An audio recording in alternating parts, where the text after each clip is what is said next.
And joining me now is Sam Rosenthal. Always enjoy working with or speaking with Sam. Sam is the political director of Roots Action. He's also an organizer and researcher based here in Washington, D.C. Before Roots Action, he was the political director at Our Revolution. I can't believe we didn't meet while you were there, and was in elected leadership with the Central Brooklyn Democratic Socialists of America. So, Sam, welcome to the program. Thanks for having me on. Great to be here. Great to have you. And you and India Walton, who's another friend of the program, are working on a piece reacting to an interview given by Hakeem Jeffries. So why don't we start with that? Let us know what Hakeem Jeffries had to say that got you and India thinking. Sure.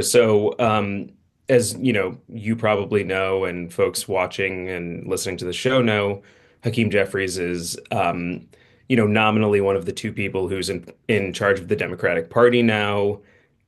He's the House Minority Leader if Democrats retake the House after the 2026 midterms. He'll be the Majority Leader. So he's a person who's invested with a lot of power in the Democratic Party, really should be direction setting for the party, looking to the next couple of elections and thinking about how Democrats can claw back some power here from this um, really, really tough position of pure powerlessness that they're currently in. But instead, what he's been doing is he's been going on a press tour, effectively saying, we can't do anything. The Democrats are powerless right now, and there's nothing we can do about Donald Trump, about Elon Musk, about Doge. Um, and when pushed on this issue, and pushed especially by people, on the left flank of the party or even outside of the party, he's become very irascible and, seems to be confusing his constructive criticism with, people who are out to get him, people who are his enemies. And so he gave an interview. He was talking with Stephen A. Smith, who's sort of a sports commentator who's now getting into politics. And Smith was asking him about currents within the party and, what about the sort of left presence in the party? And he was complaining, Jeffries was complaining that he gets, he believes that he is more often the target, Hakeem Jeffries is more often the target of protests from the left than Donald Trump is. And, the point of this was to highlight how silly we are on the left, how silly progressives are within the party, that they don't even know who their target should be. They should be out there protesting Donald Trump, but instead, they're targeting Minority Leader Jeffries, who, as he's told us over and over again, can't do anything about anything. So that was his complaint. Um, so Indy and I were chatting, and we thought that this merited a response from some people who are on the American left, but who still have organized within the Democratic Party, have done a lot of work within the party. I think India's credentials speak for themselves, obviously. And we wanted to point out first that it's absolutely our role to pressure electeds, to pressure leaders within the Democratic Party. Donald Trump doesn't care about the left. He doesn't care what we have to say about anything. He doesn't care if we criticize him. He expects us to. He's not going to be reactive to that. But Hakeem Jeffries has to at least listen to what we have to say. He may not be reactive to it, but he has to take us seriously as an entity, one. And two, I think that for India and for me, we really believe that the Democrats need to start thinking seriously about what their platform is going forward. We don't see a lot of movement on that front. And another point that the piece makes is to say progressives, leftists have a platform that the Democrats can run on. We have policy ideas, they're popular with the American public, and you need to start adopting concrete policy ideas that are opposed to those of the Trump administration, or the Democrats won't win another election going forward for years and years. So that's sort of the gist of the piece and why we thought that we wanted to really respond to what Jeffries was saying in this interview. It's interesting on so many levels, Sam, but one of them is that just yesterday I was interviewed on Pacifica about the Democratic Party, and I was asked the question, why do so many powerful Democrats seem to have more hostility toward the left than they do toward the other party, the other side, the far right? And there are a million reasons for it, I guess, but One of them certainly is that Hakeem Jeffries, he gets a lot of money from APAC. He gets a lot of money from the defense industry. He believes in that model of running a party that says you get big money from corporate and billionaire donors and so on.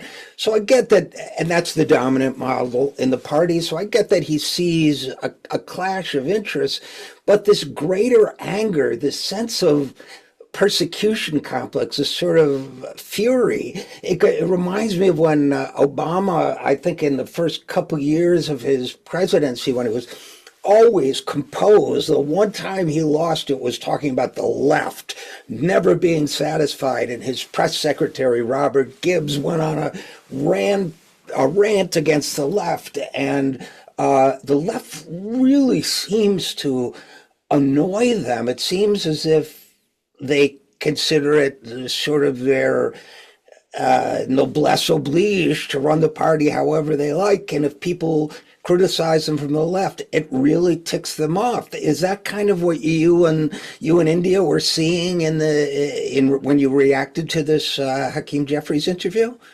Yeah, I think that that's been a long-running theme. The Democratic Party, leftists, left activists, those on the, progressive flank of the party even are sort of the fly in the ointment of the Democratic Party.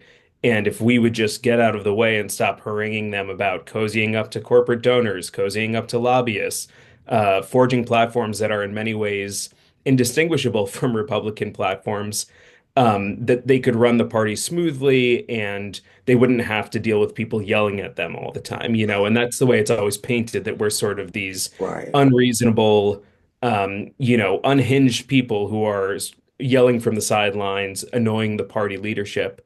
But I just think it misses so much the dynamic of what the American left has brought to the political conversation over these years. I mean, um, so much of the policy that Democrats now are proud of as, sort of the bedrock of the current Democratic Party started out as left ideas. I mean, you know, rights for queer people, rights for people of different races, people with different gender identities, healthcare reform. These are all ideas that started on the left, were seen as marginal, and slowly worked their way into the mainstream. I mean, Welfare, civil rights, unemployment, the exactly. weekend. Exactly. Right, right. And you can Right, go back, yeah. right.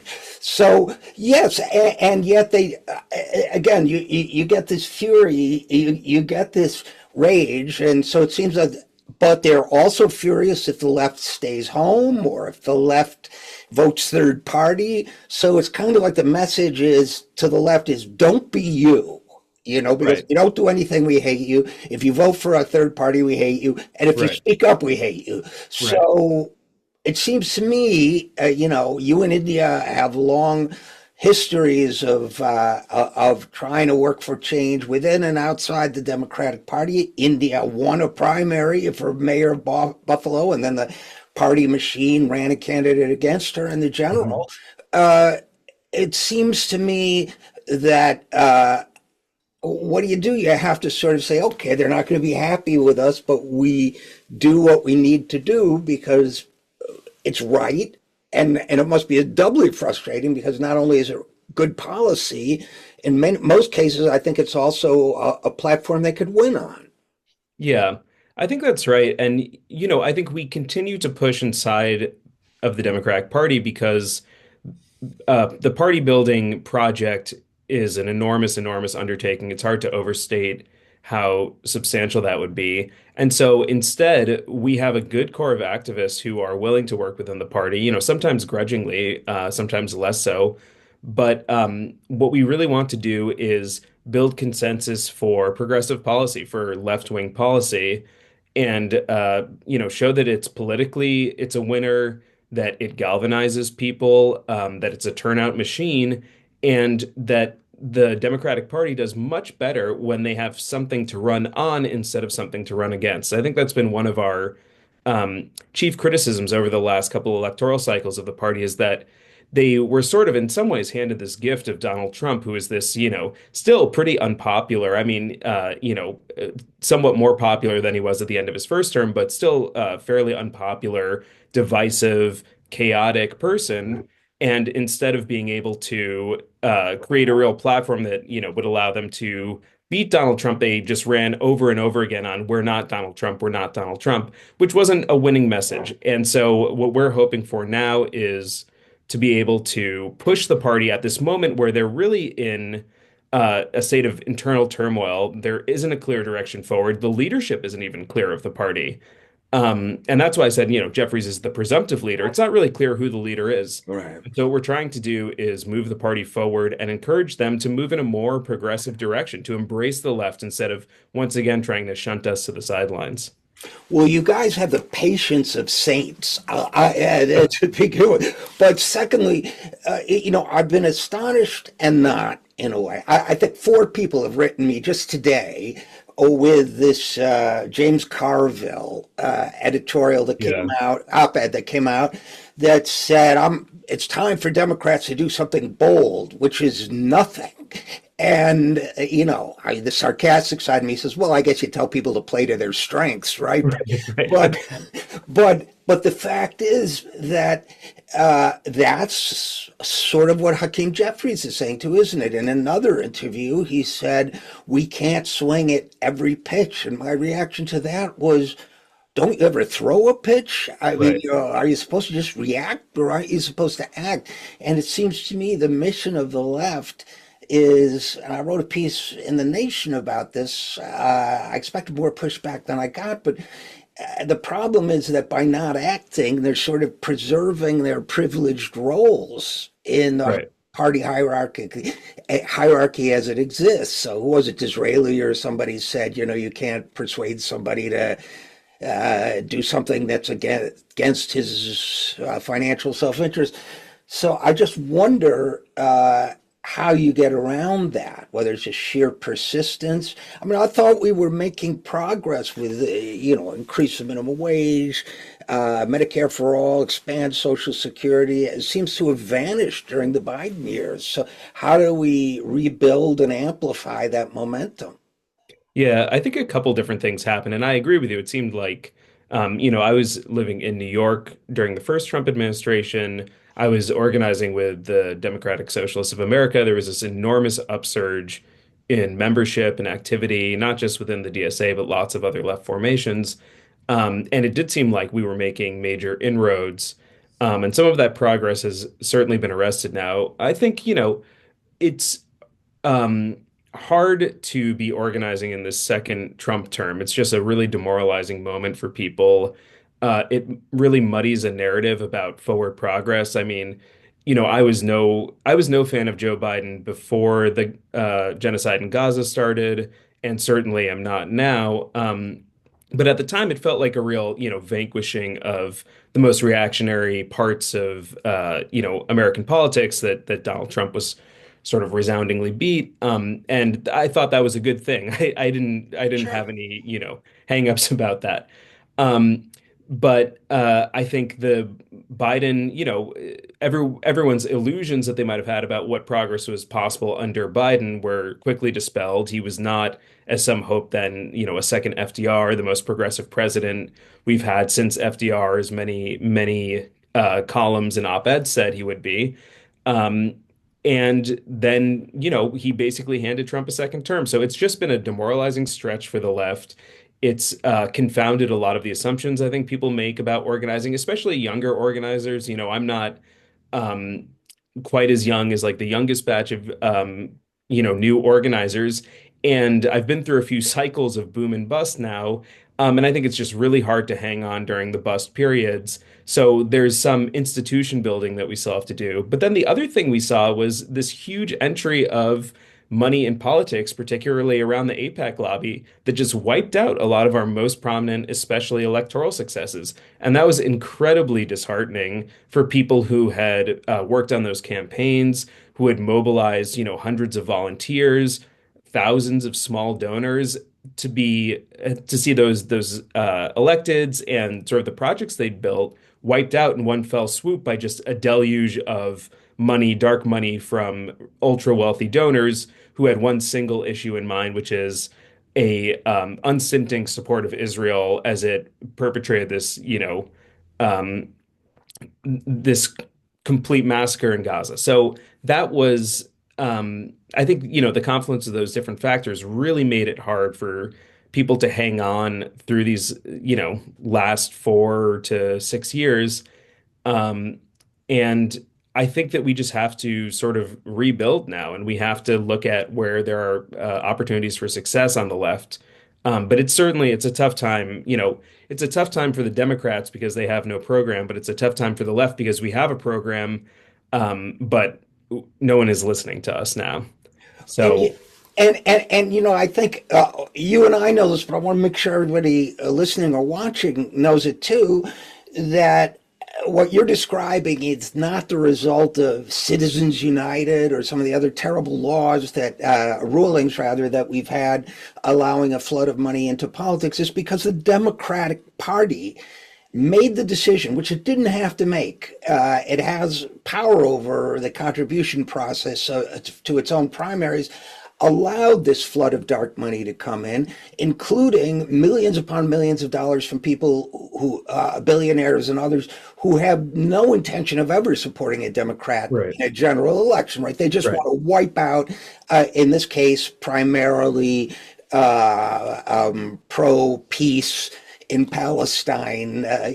candidates, whether it's Cory Bush or Jamal Bowman or the others they targeted.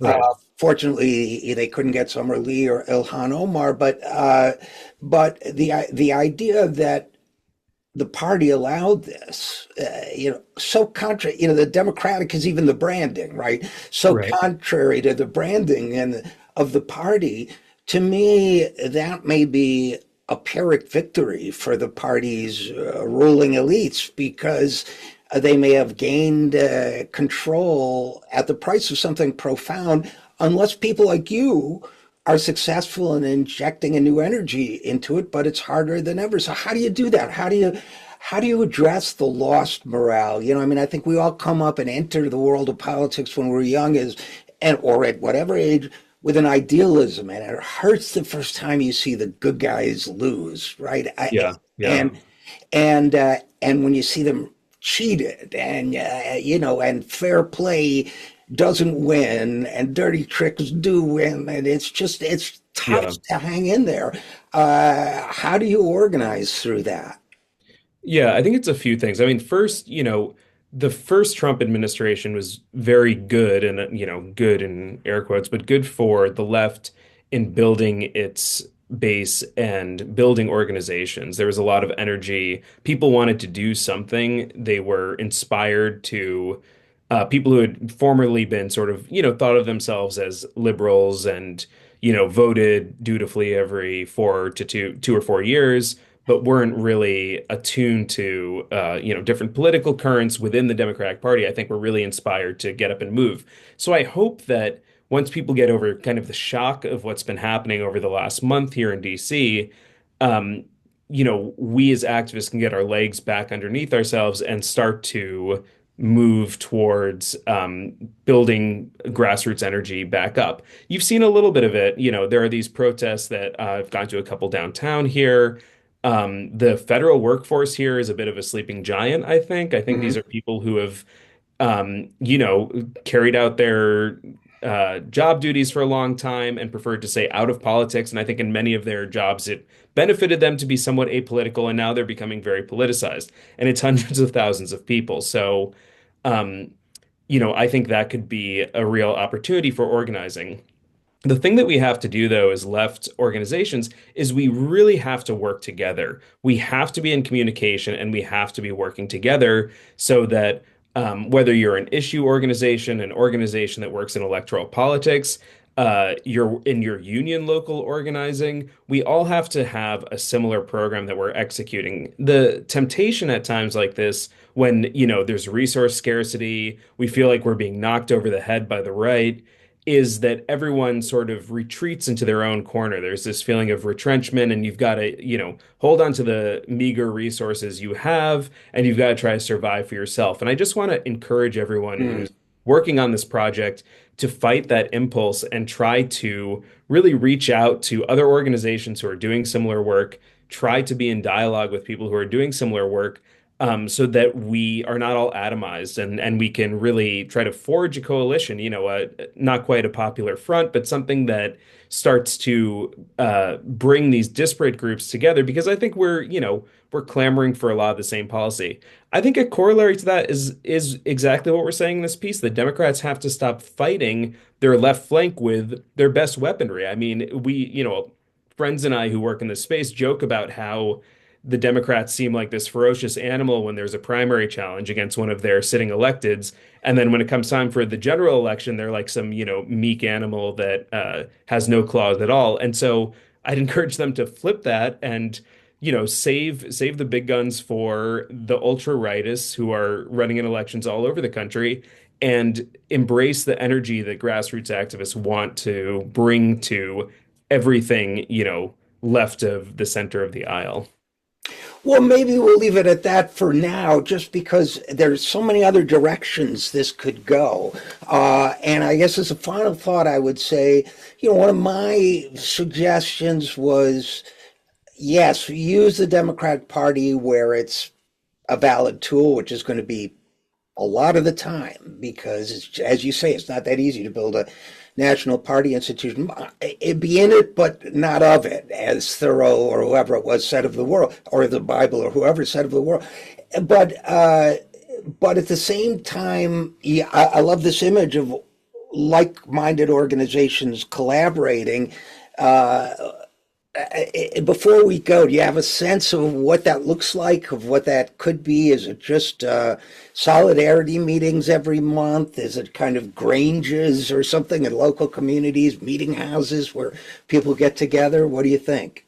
Yeah, I think it's meeting in person where possible. So there are places around the country where you have a high density of groups like this.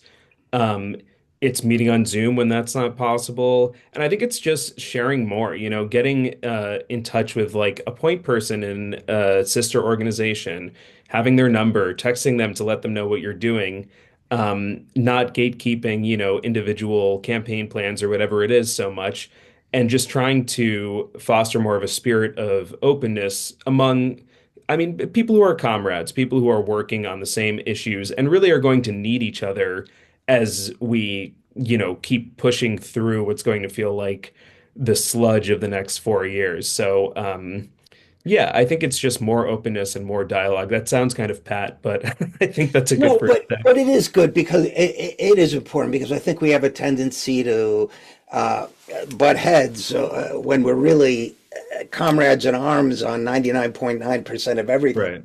So we should emphasize that, because people don't know this meme if they haven't seen the Planet of the Apes remakes. But apes together strong was, Right, right. I'm a big believer in that. So Mhm. as always, thanks for your great work. Again, my guest has been Sam Rosenthal, who is political director of Roots Action, based here in Washington, D.C. He and India Walton, activist and politician in Buffalo, New York, have a piece coming out on this subject. We will highlight it on zerohourreport.com when it comes out. And in the meantime, thanks for working on that, Sam, and thanks for coming on the program. Thanks for having me. We depend on your support here at the Zero Hour, so please give whatever you can at any of the links you see on your screen. Thanks so much.